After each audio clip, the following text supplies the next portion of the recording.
Goodbye.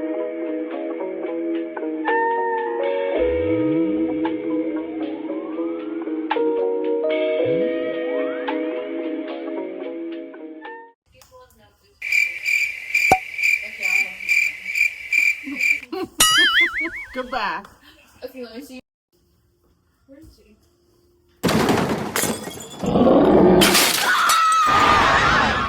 Oh my god. Hey guys, so today's vlog is going to be a little different than my other videos. I have gotten some questions on different social medias that I have asking me about my experience and my symptoms and everything stemming from diastasis recti, the hernia, and my surgery. So I decided to do a sit down video and talk to you guys about it kind of from beginning to end. Now, this isn't medical advice. This is just my personal experiences and what led me to have the surgery. So I found out I had diastasis recti. Actually, I believe I diagnosed myself after having my son Mikey, which was 9 years ago.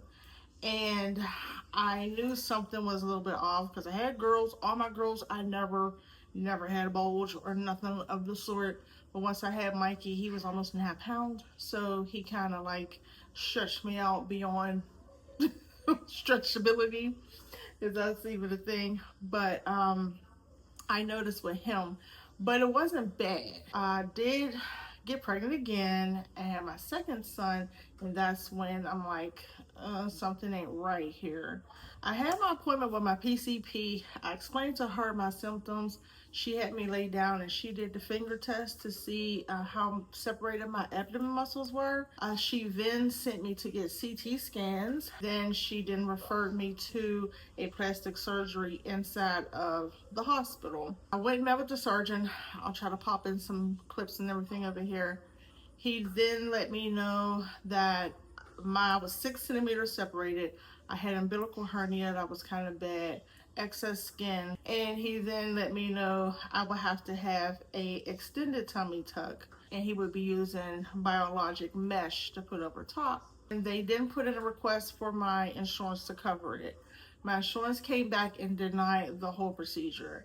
So then my surgeon's team gave me a call and asked me, like, Miss Tillman, go over again all your symptoms. So I went over everything again. They asked me to send in more pictures. I did that through the MyChart app. And then they did a peer-to-peer with the insurance company. After the peer-to-peer, the insurance company then approved just the diastasis, ab muscle repair, and the mesh and the hernia. They did not say that they were going to cover any excess skin.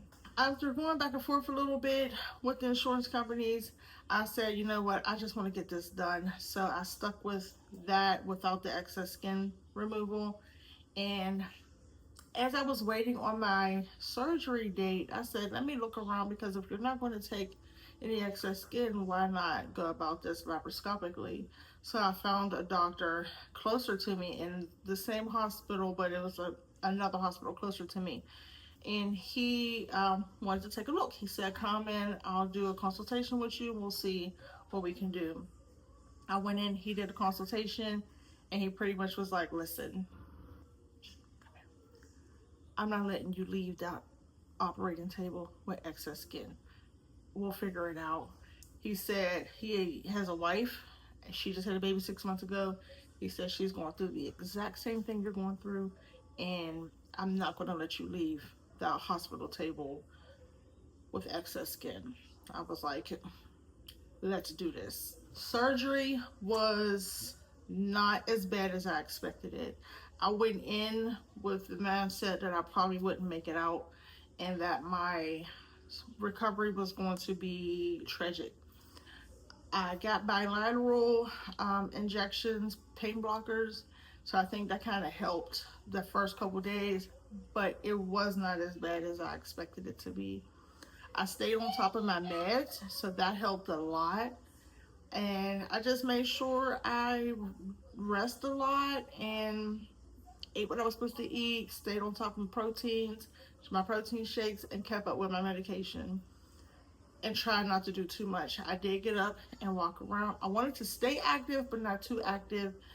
And my healing journey was, I don't want to say a breeze because I don't want to downplay anything, but my healing journey was definitely not as bad as I expected it to be.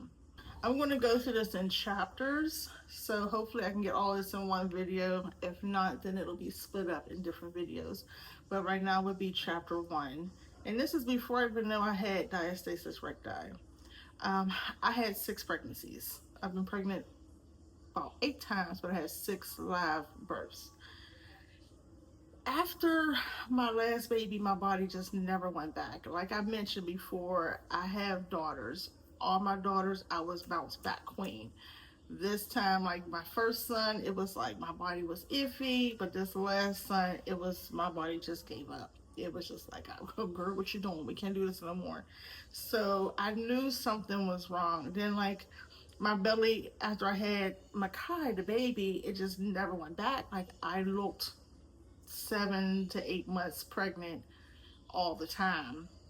My back hurt so much, like throughout that whole ordeal. I had constipation, I had bloating, my core was weak. It hurt to lift him up.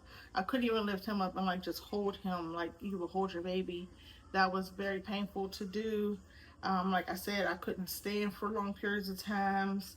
And the hernia, just that constant dull, achy pain was a lot. I would eat and I would get instantly bloated, and that would hurt. It's like everything that you do, you never really know how much is affected by your core until you don't have a core. So like that really, it was painful. It was miserable.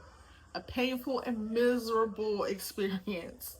I honestly thought that it was something that was normal. I talked to my mom about this. My grandmother, her mother, had 9 babies, and she also had a big stomach when I remember. But we thought it was just she had issues with her liver.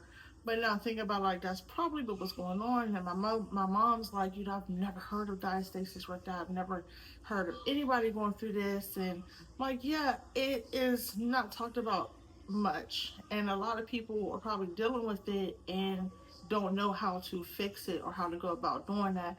And I really just wish there was more information out there for people that have diastasis recti. When I first discovered something was wrong, when I noticed that I just didn't feel right, overall I just did not feel healthy. I started Googling all of the symptoms that I was having, and it all pointed to diastasis recti. I knew something was wrong because I would lay down and I knew how to do um, to check and see how far your abs were separated myself. So I would do that, and I realized like with my older son Mikey, it would be like 2 fingers, and I could feel it within the 2 fingers. This time, I would put 4 fingers, and it would still be separation. So I knew something was wrong. I need to go have my doctor confirm it, which she did. And like I said, sent me for CT scans, and they measured it, and then they found in the scan that I had compacted constipation, and my hernia was umbilical hernia. Mine just wasn't cosmetic to me. Like my ab muscles were separated several centimeters, and like I said, I had the hernia. So to me, it was not just a cosmetic type of situation. It was something medically that would help improve my quality of life. Deciding on surgery. No. This is where people have lots of questions. And I get these questions on my other social media, so sometimes here on YouTube. The different options. We talked about doing therapy, pelvic therapy, physical therapy. I also went to some therapy, but my diastasis recti separation was so severe. All of that was doing was making it worse. I needed to repair my ab muscles, and now that I'm 6 going on 7 weeks, I can look into doing some physical therapy to help strengthen my core. But it was so separated, there was no way any type of therapy was going to help. The insurance process, like I said, they put me through it. They put me through it. I had denial. We did a peer-to-peer. They approved some services, but not all of them. I had to do a grievance. They denied my grievance. It was a lot. The insurance company is going to put you through a lot. So if you plan on using your insurance, just keep that in mind. Is they're not going to approve this easily. They're going to put you through it, but you have to stay consistent and you have to stay on top of them. Do every grievance, peer to peer, do whatever you need to do, provide all the information that you need to provide, take pictures. If you need to have medication, if you have excess skin and your belly hangs over, make sure you document any type of medications you're using to get the rash, to take care of your rash. Whatever you're using, make sure that you are keeping a paper trail and documentation. Insurance companies love that, and when you have that type of stuff, it's hard for them to deny you. I was lacking everything that I needed to have the excess skin removed. I just looked up and found a surgeon. I was like, I'm not going to leave you like that. But they was like, no, ma'am, we're not covering it. Excess skin will cover everything else, but that excess skin will make this cosmetic, and we're not doing that. They actually told me, have the one surgery, get your diastasis and your hernia repaired, let yourself heal for a year, come back and get the excess skin. I'm like, why would I want to put myself through that twice? So, like I said, I'm blessed to have a surgeon that was like, no, we're not going to do that to you. Choosing my surgeon, I went through two.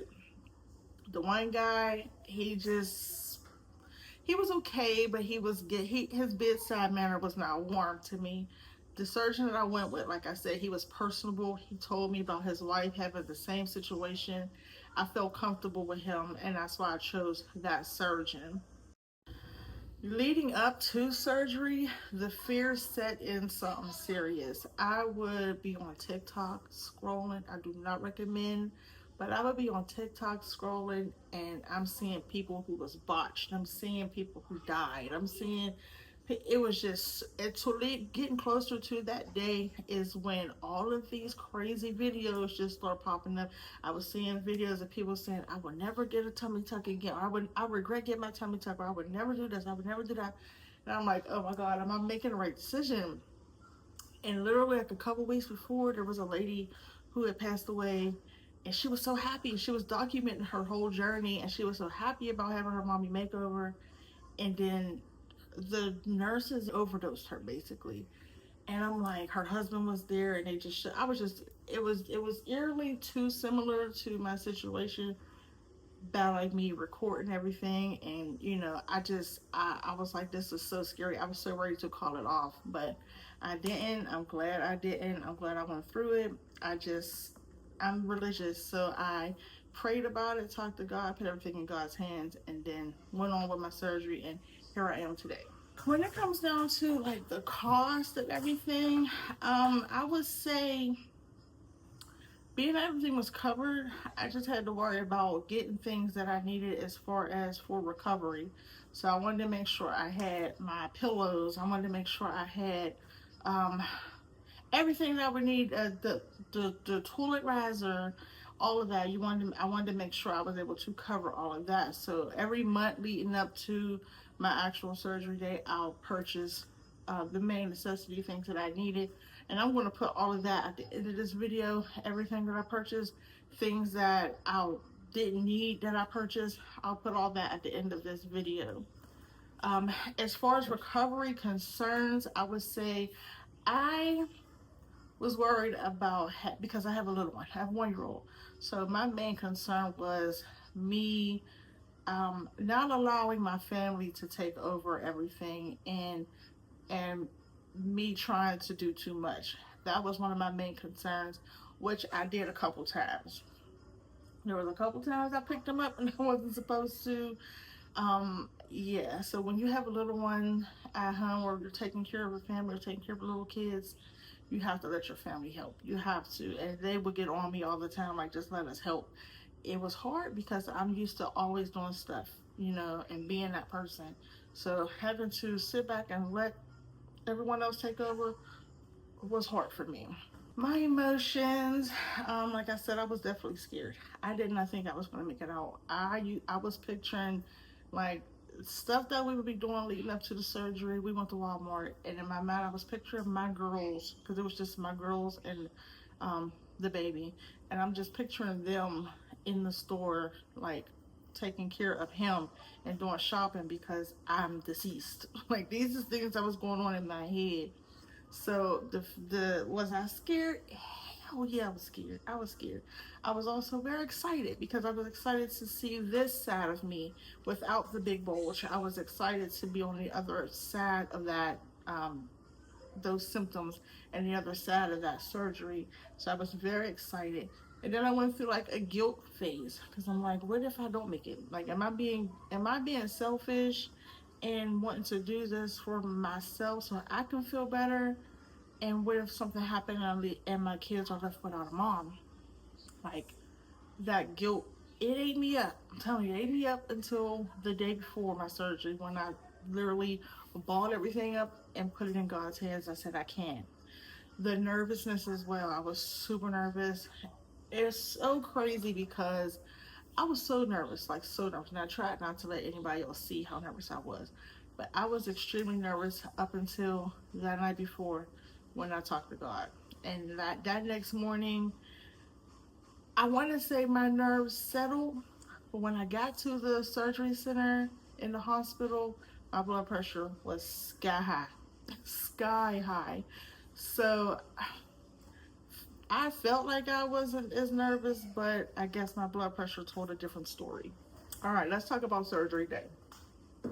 So I had to be there at 5:30 in the morning. The night before, I had to stop eating at 10. I had to wash up with Hibiclens the night before. That morning, they wanted me to get up, brush my teeth, wash up with the Hibiclens again, and that's it. I washed my hair like a couple days before because they don't want you doing none of that the night before. So I washed my hair and braided it like 2 nights before. So 5:30, we arrived at the surgery center. Walked in immediately. It's just us, and there was a couple coming in behind me. It was just me and Babe. There was a couple coming in behind us. They gave me my wristband, took down my information, took down his information, and then they sent us upstairs, which was like a floor up from where we were. We got upstairs, and this was all rapid. Like we did not sit down and wait too long for anything. We get upstairs. By this time, it's probably around getting right about to be 6 o'clock. We get up there. We sit for maybe 5 minutes. They call me back. He had to stay in the waiting room. I go back. They weigh me. I had to pee. They hook my IVs and stuff up. I got to change and put on my little cute little hospital gear. Put my little footies on. Um, Nurses came in talking to me, doing whatever they had to do. By this time, it's about 6:30ish. About a quarter to 7, anesthesia came in. They talked to me and let me know what their, plan was. Um, they left. Then nurses came back in and put the cute little leg things on you that squeeze your leg while you're in surgery. They put those on me. They left. My surgeon then came in. He spoke to me. He drew wherever he was, going to cut or do whatever he needed to do. He reassured me everything's going to be okay. We talked. He left around 7-ish. That's when anesthesia came back in, talked to me again, kind of asked me the same questions they had asked me before. They then gave me something in my IV to make me a little woozy. And then at that point, once they had me put the head thing on, I'm like, oh, is it time? And they're like, yeah, it's time. So they were loading me up to load me off. Um, Gave Bay all my belongings, told him, hey, when I come back, I'm going to be snatched. Everybody laughed. He went on and to the waiting room, and they wheeled me on back. I remember talking to the nurses because they was laughing that I said I was going to be snatched in a couple hours. When we got to the operating room, I remember them having or asking me if I can lift myself up from the hospital bed onto the operating table. And I was like, yeah, sure. And I remember like going up, but I don't remember coming back down. So after that, it was done. I was out of it. I woke up feeling okay. I wasn't in any pain. I opened my eyes. The nurse was sitting there. And she said, "Hey, how you doing?" I'm like, "Am I snatched?" And she started laughing again. She said, "You are so funny." She said, "We just kept laughing at you this whole time." She said, "Girl, you're snatched." So she asked me, like, "Are you in any pain?" I said, "I don't know, actually." I said, "I don't know how I feel. Like, I'm still kind of out of it." She said, "Here, take these two, what was it, Percocet? Or I forget, no, the oxycodone." She said, "Take two of these." She gave me two, 5 milligrams a piece, so they ended up being like a 10 milligram Roxicet. And she said, "We're gonna let you lay here for a minute, and then we're gonna take you to your recovery room." So I laid there for, I guess, a couple of minutes, I guess, and then they came in and started getting me together, took my temperature, my blood pressure. My blood pressure was fine. So they did all that, and then they took me to recovery. When I got to recovery, they were helping me put my clothes on. I still didn't know what time it was because I did not know I was there how long, y'all. I was in surgery from 7 a.m. They started at 7 a.m. I was there from 7 a.m. until 2 p.m. He said it was a little worse than what he thought, or he had to do a little more than what he thought. So, but it's cool. I made it through.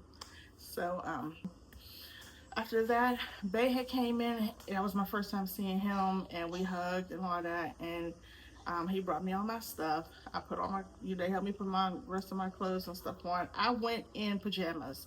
When I woke up, I already had my binder on, and I had compression socks on that I bought. They then helped me put my pajamas back on. They sent him downstairs to the pharmacy in the hospital. He went down there and got everything that we needed, all my prescriptions, so we didn't have to stop anywhere else. And then they put me in a wheelchair.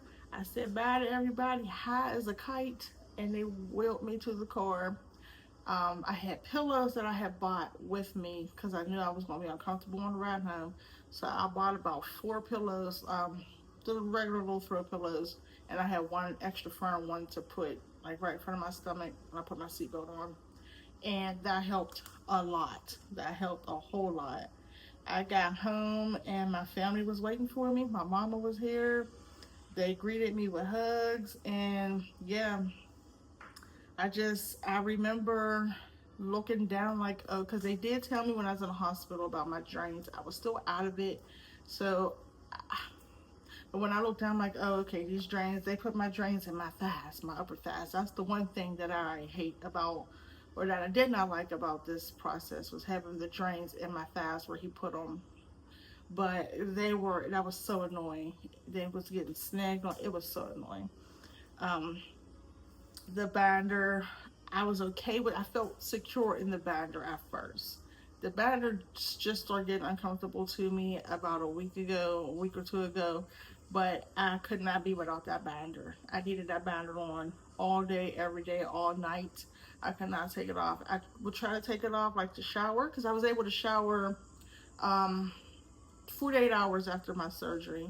So when I finally showered, I took it off, and I just felt like everything was just going to fall. Like, so after I got out of the shower, I dried myself off with a fan and put that binder right back on. When I first see myself, that 48 hours later, I thought to myself, what the did I just do? I was shaped like SpongeBob. I was so swollen. I was all bandaged up at that time, so I couldn't see like my belly button. I couldn't see the incision. I just, I just felt swollen. The pain, not really too much, but it was just uncomfortable, and then the swelling on top of the being uncomfortable was just a lot. The first 2 weeks after surgery, I will say this: it was different. Like I said, it wasn't painful, but it was different. I had emotional ups and downs because depending on everybody to do everything for me, someone that does everything for everybody else was a lot to take in. Um, the pain level, I would say the first week I stayed on top of my pain meds. So my pain level never went above 6 or 7. Sleeping was very uncomfortable. I purchased a recliner from Wayfair. it was the recliner itself made everything miserable. The recliner was not comfortable at all, and I wish I would have tried it out before I went and had the surgery. But the recliner kind of what made the sleeping uncomfortable. But I could not sleep in my bed because I didn't have the wedge pillow system.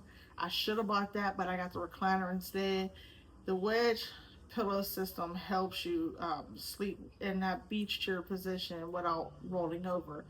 And although I purchased tons of pillows, I was still scared that I would slide down and end up flat or roll over on my side or my stomach. And you're not supposed to sleep on your side or your stomach or sleep flat for the first, like, I don't know, 6 weeks. Walking bent over was the worst. That may have been the worst part of recovery. That first week, I had to walk super hunched over. My back was on fire immediately. Fire. The only thing that saved me was the toilet riser. I sat there and I said, you know what, this toilet riser, the way it was made, I can use it as a walker. And I use it as a walker. So every time I would take it in the bathroom when I was done, I bought Clorox wipes. I would wipe it all down, and then throughout the day, I'm using it as a walker. I would not have been able to walk around without that. My back was literally breaking on fire. There was no way I could have did this without a walker. Going to the bathroom was scary at first because I didn't know what to expect. When I came home, my first trip to the bathroom, my period showed up. hmm I did not move my bowels until 48 hours later. I started taking Miralax as soon as I got home because I did not want that pain. I was already having constipation issues beforehand, so I didn't want to come home and have it be worse. So the Miralax worked like a charm. I took Miralax and stool softeners, so by the time I did go, it was easy peasy, no issues at all. And I've been going regularly ever since. Eating. Eating was different because I could not have sodium. So the first couple of days, my daughter came in, she would make me stuff, and I just could not eat it because she would be on top of it. So she ain't putting a pinch of extra salt in nothing. And it was so hard to eat the food without salt. I was like craving like I want the salt. But you cannot, especially in the first couple weeks, you have to stay off the sodium or you're going to swell up even more. So I had to bite the bullet and I had to just, eat. I had bone broth that didn't have salt in it. Everything was just so disgusting, but I had to do it. I had to do it. And I'm glad that she stuck me or kept me to that because I needed that. Now after like that first week, I kind of started dipping in and eating a little bit different, but every time I would notice that I would go a little overboard, I would slow down. And when you are eating whatever, you have to keep up with your water. That's one of the main things is water intake. You have to keep up with your water intake. You have to. That's the only thing that's going to keep your swelling down, especially when you're dipping and dabbing in the extra sodium. All right, drain care. Those pesky little drains. So the JP drains, if you don't know, they put these drains in you to help pull out the swelling or the inflammation and the swelling, and it helps keep it down. Um, the JP drains were annoying. There's only one word for JP drains, and that's annoying. They help, and I'm grateful that they help. But they were very annoying. You have to make sure you're keeping them clean. You have to make sure you're stripping them a certain type of way. You have to make sure you're measuring, looking at. I was getting some gunky stuff in those drain bulbs. Oh my God. Just thinking about it, it makes me nauseous. Like, you're seeing blood, you're seeing fluid, you're seeing like pieces of yourself coming out into these bulbs. It was not pleasant at all. But it helped keep the swelling down. So I didn't get my drains removed until after week 2. So taking them out, I thought would hurt.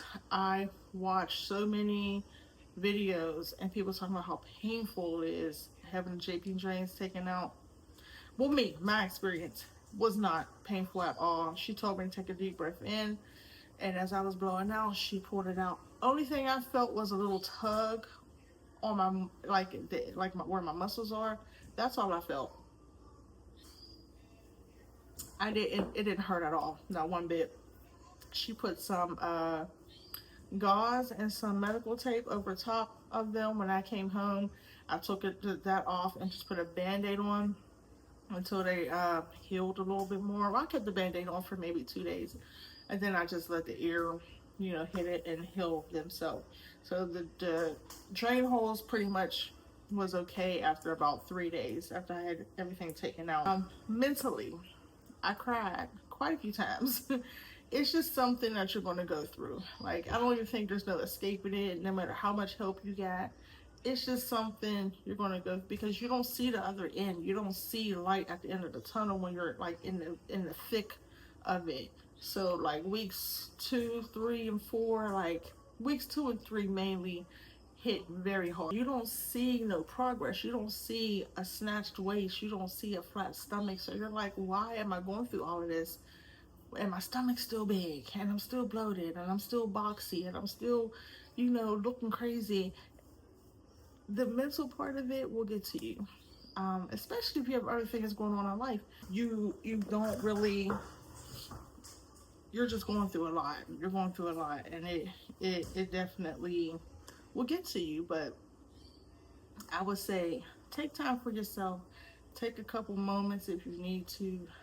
Read a book, read a Bible, read a scripture, pray, meditate. Do what you got to do, because there is light at the end of the tunnel. Even though you don't see it, there is light at the end of the tunnel, and things will get better. It will get better. Believe me, it will get better. Because I was just at that point where I was like, what did I do? And how can I reverse it? But it did get better. The muscle spasms or some things that was unexpected to me, and my nerves waking up. So you will feel, it feels like somebody has a stun gun. And I still go through this now, but it was a lot a couple weeks ago. Well, when I was in like my second week, it would feel like somebody has a stun gun and literally like shocking my stomach. Uh, yeah, that was crazy. And the pulling and the tugging sometimes, you would feel that. And that's something that nobody warned me about. So I went into that totally blind. I did not know. So when I start feeling those shooting pains, I messaged my surgeon on my chart, and they were like, that's completely normal. Those are your nerves waking up, and they're firing, and they're trying to figure out what's going on. So, and it did subside, but like I said, even to this day, I still get some pains here and there. He did tell me that this is something that I'll probably go through for the next 6 months to a year. So we will see. All right, let's talk about some milestones. Like I said, I had my drains removed at week 2. I started standing up straight a little more by week. I'll say by the end of week 2, I started to stand up. My surgeon cleared me to stand up at the end of week 1. He said as long as I'm comfortable, but I couldn't. I thought I was going to be able to, but I couldn't. So about at the end of week 2, going to week 3, I was able to stand up a little bit more. My scar is healing perfectly. My scar, to me, is freaking flawless. I just started using the scar tape because I had to wait till after my 6 weeks to make sure I was fully closed down there. But the scar tape I guess is doing its thing. But my scar is definitely beautiful. It's not what I expected, so I'm happy about that. Let's see, binder versus the fall. The binder, I would say I definitely needed from week 1 into week 4-ish, going into 5. I have 2 falls. The one was so uncomfortable. The fall I have now is super comfortable. I don't have it on now because I'm trying to like wean myself off from wearing it so much. I figured I just had the surgery. Like, I don't want to be depending on a fall. So I wear it when I'm my most active. I don't wear it to sleep. I don't wear it all day if I'm not doing much. Like right now, I took it off not that long ago because I'm not The swelling is definitely, and I'll show y'all in a minute, but the swelling has definitely went down, and I don't feel like I need it right now. The swelling changes, it fluctuates. Like tomorrow, like today, I'm flat. I feel fine. Tomorrow, I might be a little swollen. I might need to wear that faja more tomorrow. So I would say if you're going to get either or, I would suggest getting both. Using your binder at first and then switching over to your faja. I think the one I'm in is a stage 2. My energy started to return, I would say, within the last week.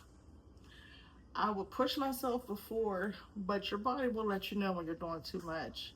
So I would say physically able to move around and do a little more by week 4, 5-ish. Sleeping better, I will say I started to sleep better when I started sleeping in my bed. But that changed. So I'll explain.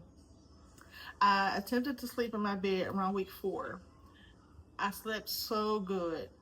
The baby was still sleeping with his sisters in another room, so it was just me in my bed. Babe worked that night, so it was mainly just me in the bed, and I had all my pillows, and I slept so good. Now that I fully transitioned back to my bed, and now baby boy is in his bed in my room, he is climbing out of his bed and climbing into my bed, and he's a wild sleeper. He's always uncomfortable. He It's just not working. So yeah, that's the only issue. But I am sleeping a lot better now that I'm in my own bed. Um, Getting back to running around and doing my errands and things, I was dipping and dabbling the first couple weeks. At the end of week 1, I think it was that Saturday, I did drive myself to the grocery store, which was not far from our house, and I had my daughters with me, so they was helping with everything. I still had drains and everything. I don't know what I was thinking, y'all, but I did take myself to the store. But that Tuesday, I drove myself to the hospital. I had to because he had to go to work, and I had to drive myself for my first post op. It was very uncomfortable, but I did it. I had all my pillows, and I was okay. Um, I'm definitely doing a lot more now because I feel a lot better. I don't need help getting out the car. I took my pillows out the car literally like a couple days ago. I don't need those in the car anymore. I'm finally starting to feel like myself again. So, and I'm going on week 7.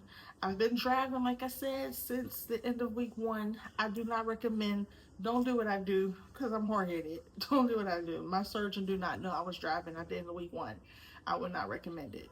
I push.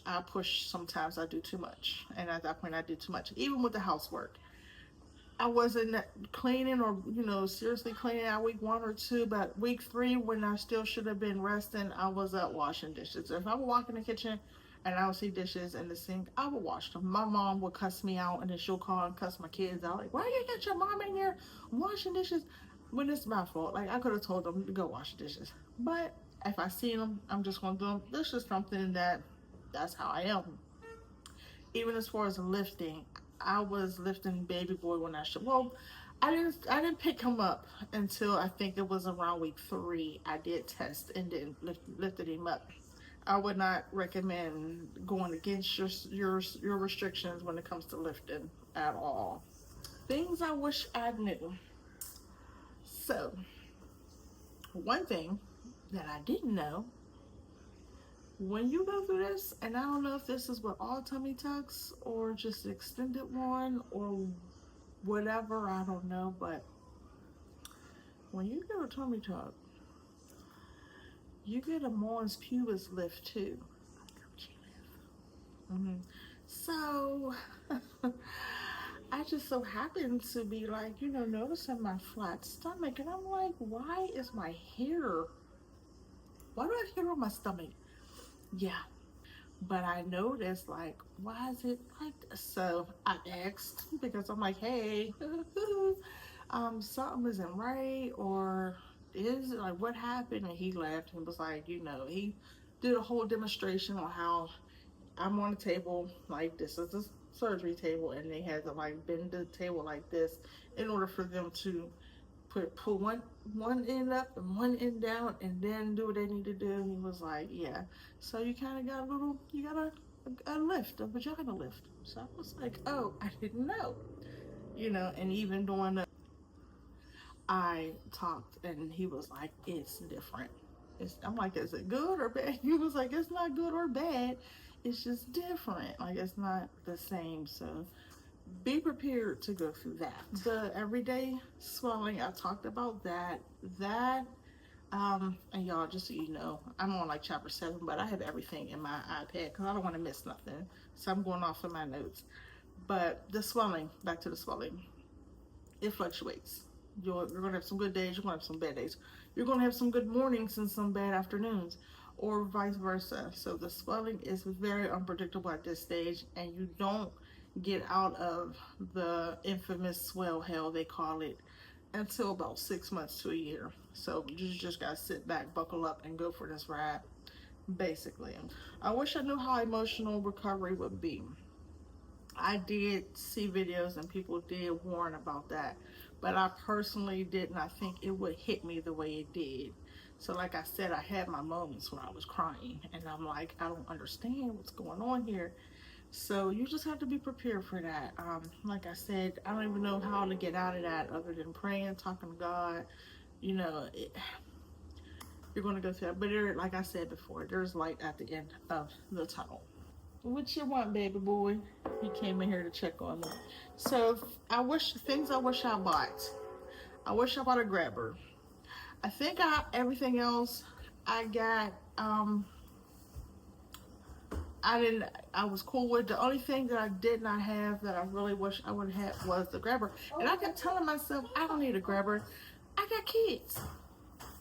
But I really needed the grabber. That grabber tool, I think, is something that everybody should have. Alright, was it worth it? It was so worth it. You're not going to really understand how much it was worth it until you get to around 6 weeks where you're actually seeing a difference, when you're actually feeling a difference. It's so worth it. It's so worth it. I would say if you're thinking about it, don't think no more, just do it.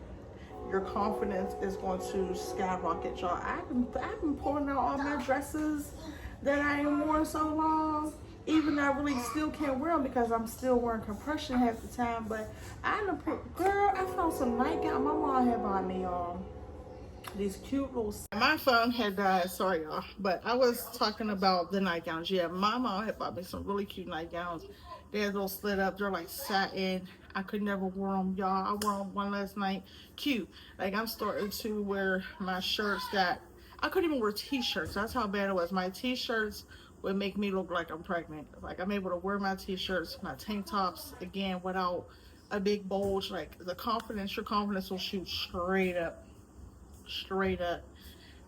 Pain relief. If I get any aches and pains now, Tylenol takes care of it. I can't really take Motrin because I have hypertension, but the Tylenol does the job. I don't need any more narcotics. I was off my narcotics week 1, going into week 2. I didn't need any more narcotics. I took my nerve pills and my Flexerol, the muscle relaxers, until they were done. I think I may have like one of each pill left that I didn't have to take. Antibiotic, I took all of that. Of course, take all your antibiotic. Don't skip on your antibiotic. But I took all of that. But everything else, like as far as the narcotics, I didn't need after week 1. My core strength, I can feel it coming back right now. Like my stomach I feel like I got a 6-pack. Like my stomach feels tight. I can feel myself getting back to myself again. The back pain went away. The only back pain I really get now is from homeboy sleeping in my bed and kicking me in my back. Other than that, my back would be okay. Like my back pain had went away tremendously. I just wake up a little stiff now because of my sleeping situations. It has nothing to do with the surgery, but yeah. The hernia, the dull pain I was getting with the hernia, gone. I don't feel none of that no more. My mobility is better. I'm able to walk around. I took a couple walks. I was cleared to start doing some walking and exercising on Monday.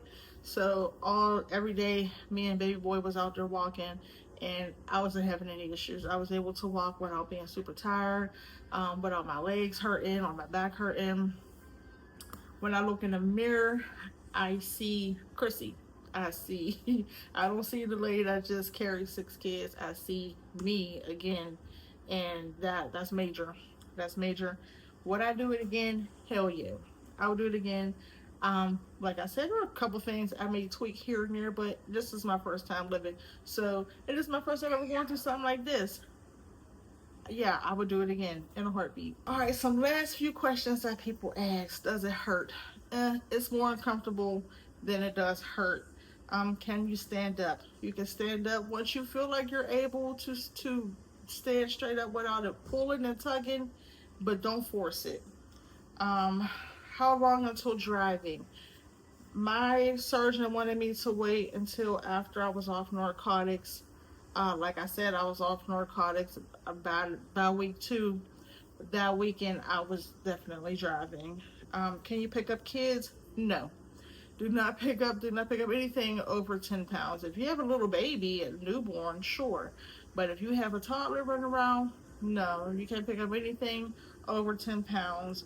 Would you do lipo? I would definitely do lipo. I could not afford lipo, which is why I didn't do lipo. But I would, if I could afford it, I would have did lipo too. How long did the swelling last? I still have a swelling here and there. The swelling was major up until week 4-ish, 5. It started to dwindle. I do my own lymphatic massages. I wear compression as much as possible, and my swelling is starting to gradually go away. Insurance, I told y'all my insurance covered it. You gotta fight. You gotta fight for your life for the insurance to cover your surgery, but they will cover it. Well, let me not say that. A lot of them will cover it if you fight for it and if you keep at them. You can get at least cover some of your surgery. If you can't get them to cover the whole thing, you may be able to get them to cover the majority of it. Compression, do not sleep on compression. You have to wear your compression. At first, I was wearing it 23 hours a day, only taking it off to shower. I kept that bagger on 23 hours a day. Did not play. Faja, I wear this Faja as much as possible. Like I said, I'm slowly trying. My surgeon wanted me out of compression by week 6. He said as long as it's comfortable and the swelling is not major. So I try to only wear it when I am doing a lot. I notice when I'm walking around, cooking, cleaning is when I start to swell. So when I know I'm going to be having a busy day, I'll wake up, take my shower, and then put my Faja on. One quick little word of advice, because it's hot. If you're going through this in the summertime, and it may be like this in the wintertime too, I don't know. But wearing that faja, especially in the heat, buy somebody deodorant. I buy Dove, and I just spray my whole body with it, except for don't spray your incision or your belly button, but I spray my legs where my faja is going to be. I spray my back. I spray under my boobs. Then I put my faja on. That way I'm not like super sweaty throughout the day, because it's hot. So y'all know it's been 100 degrees for like 2 weeks here in Pennsylvania. So I know it's uncomfortable. And I've been in the house. I've been trying to stay in the house as much as possible.